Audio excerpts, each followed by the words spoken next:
Now to the report of the CSU Alumni Council, President Kristen Crellin. Kristen?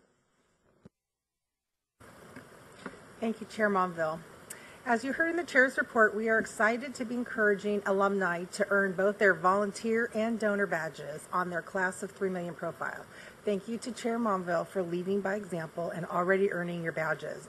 You are an amazing volunteer and leader. Since we last met, we have had 2 great successes in bringing our alumni statewide together to network.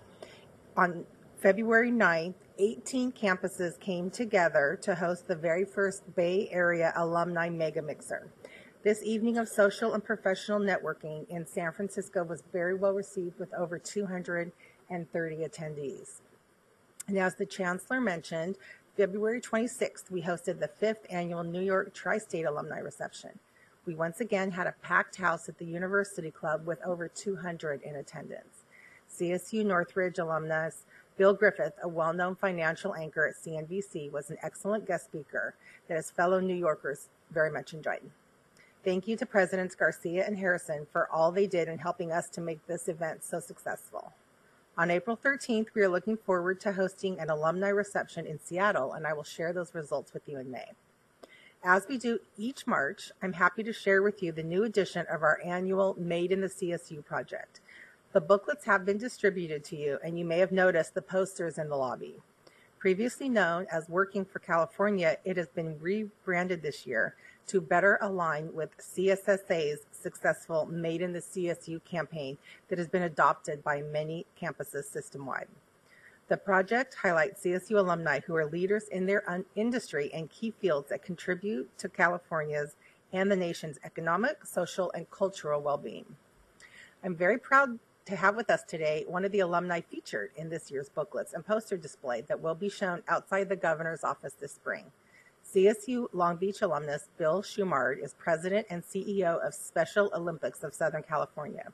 In addition to the success he has brought to Special Olympics Southern California during his tenure, Bill has been instrumental in bringing the Special Olympics World Games to Los Angeles this summer, a major national honor and an enormous one for our region. Bill's history with the CSU runs deep. He is the former athletic director at both Cal State Fullerton and Cal State Long Beach, and is a recipient of this year's Distinguished Alumni Award from the Cal State Long Beach Alumni Association. With the World Games only a few months away, we are very grateful that you made time in your calendar to be with us today to share your story. Bill. Thank you, Kristen, and good morning, everyone. Awards were coming, I certainly would have paid more attention when I was in class. That's without a doubt. But I am here to say thank you for a couple of things. First of all, for allowing me and enabling me to not only be the first high school graduate in my family, but the first college graduate.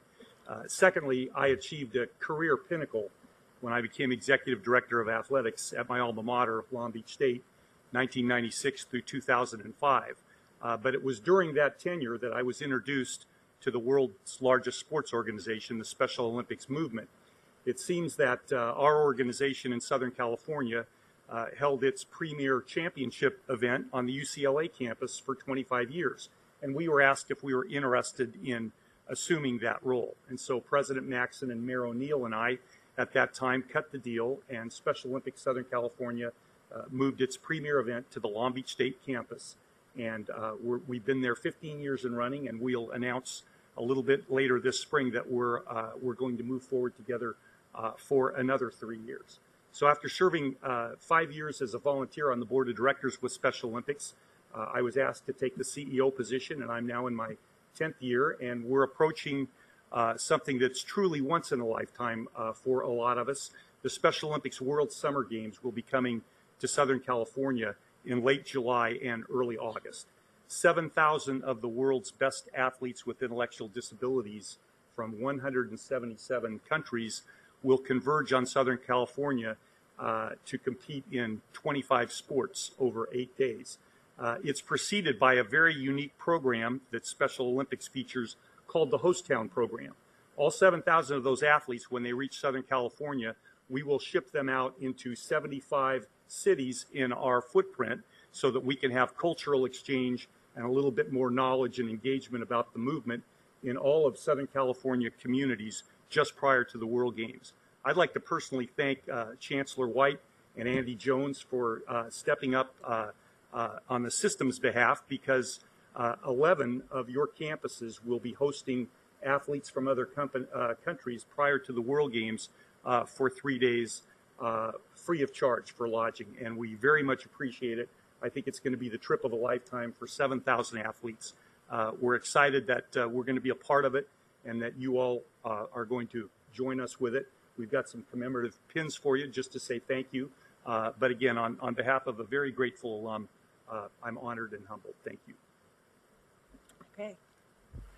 Thank you, Bill, for sharing your CSU story with us and for your leadership in promoting the importance of athletics. We are so proud to have you as one of our distinguished alumni. And thank you, Chair Monville. That concludes my report.